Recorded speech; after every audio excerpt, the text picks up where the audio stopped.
Biru laut seperti kolam, ikan paus pandai menyelam.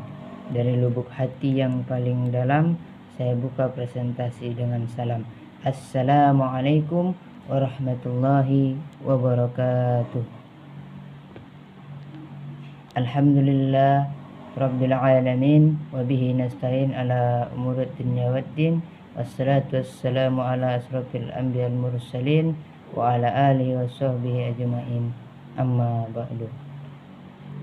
Pertama sekali marilah kita ucap syukur alhamdulillah atas kehadirat Allah Subhanahu wa taala yang telah memberikan kita begitu banyak nikmat sehingga kita dapat berkumpul pada perkuliahan hari ini.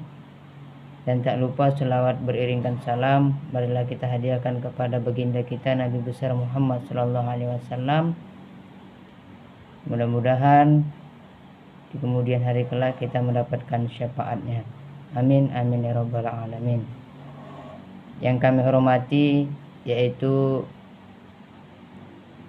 Ibu dosen Nuri Aslami MSI selaku dosen pengampu mata kuliah Manajemen Strategi dan Inovasi, dan yang saya banggakan dan juga sayangi yaitu teman-teman seperjuangan.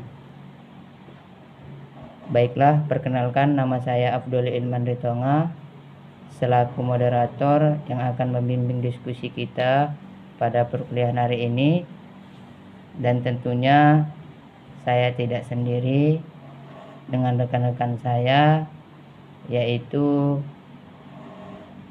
Anzalna Nur Izzatun Nisa, Nur Hajijah, dan Rizky Hambali Hasibuan. Dan di sini kami dari kelompok 1 akan menyampaikan judul Manajemen Strategi dan Keunggulan Bersaing. Baiklah, tidak berlama-lama lagi, langsung sajalah kita ke video pembahasannya. Baiklah, di sini saya Anzalna Nur Izzatun Nisa sebagai pemateri pertama. Sebelum lanjut ke materi pertama, di sini ada beberapa poin yang menjelaskan tentang materi-materi dalam presentasi kali ini. Yaitu poin pertama, apa yang dimaksud dengan strategi bersaing. Yang kedua itu ada apa saja tujuan untuk mengembangkan strategi dalam bersaing. Yang ketiga ada apa saja kekuatan dan jenis strategi yang dapat memperkuat strategi bersaing dalam perusahaan. Yang terakhir itu apa saja strategi yang digunakan untuk mencapai keunggulan dalam bersaing. Baiklah, selanjutnya itu saya akan menjelaskan tentang materi yang berjudul pengertian strategi dalam bersaing. Strategi persaingan merupakan pencarian akan posisi bersaing yang menguntungkan di dalam suatu industri yang merupakan arena fundamental tempat persaingan itu terjadi. Strategi persaingan bertujuan untuk menegakkan posisi yang menguntungkan dan dapat dipertahankan terhadap kekuatan-kekuatan yang menentukan persaingan industri, yang mana pada akhirnya adalah untuk menanggulangi dan mengubah aturan itu demi kepentingan perusahaan. Manajemen strategi adalah tentang pendapatan dan mempertahankan keuangan komparatif. Komparatif umumnya sebuah perusahaan mampu untuk mempertahankan keuangan komparatif hanya untuk periode tertentu karena ditiru pesaing dan kelemahannya keunggulan tersebut. Tujuan pelaksanaan strategi pesaing yaitu ada 5.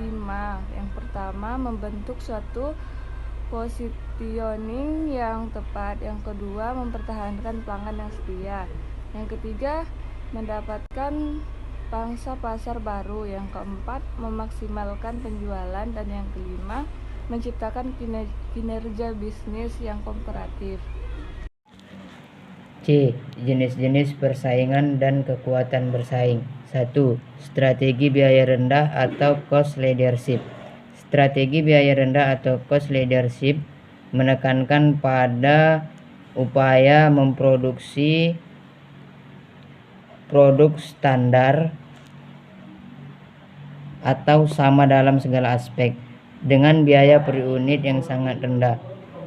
Ternyata dilihat dari implementasi JIT atau just in time, sehingga proses produksi bisa dipotong, efisiensinya dapat tercapai. Contohnya kemasan isi ulang kecap bangau.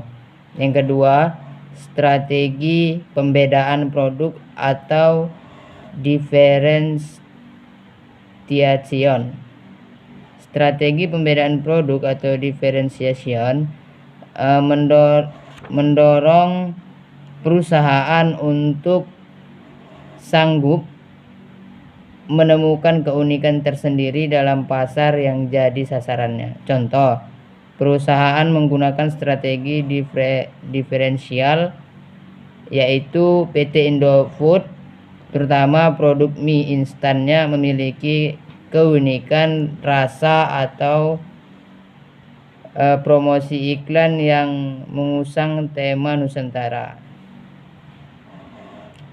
Yang kedua, jasa pengiriman cepat atau overnight delivery dari Federal Express.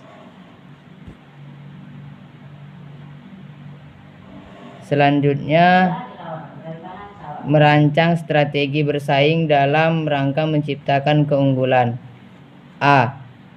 Ancaman pendatang baru atau threat of new entrants. Kehadiran pendatang baru pada industri sejenis dapat membawa masalah tersendiri bagi perusahaan-perusahaan terdahulu dengan bertambahnya jumlah perusahaan sejenis.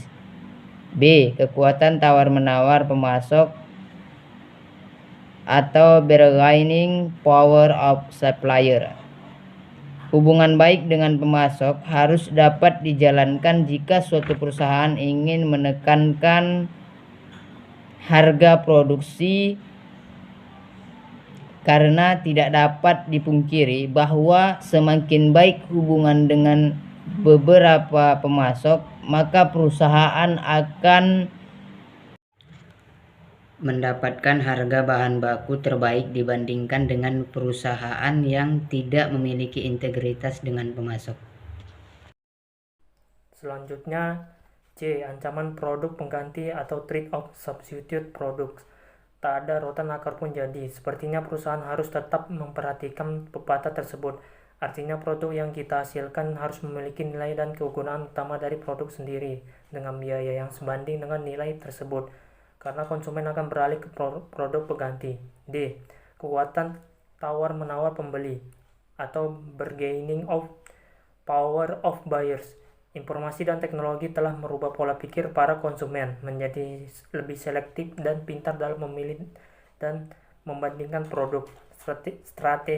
Strategi promosi hendaknya bukan hanya sekedar promosi, tapi harus memberikan informasi dan edukasi sehingga dapat meyakinkan para konsumen untuk membeli produk kita. Siang-siang pergi ke kota, jangan lupa beli alpukat. Demikian presentasi dari kita, semoga bisa bermanfaat. Mentari senja telah tenggelam, hujan turun mulai terjatuh. Kami tutup presentasi dengan salam. Wassalamualaikum warahmatullahi wabarakatuh.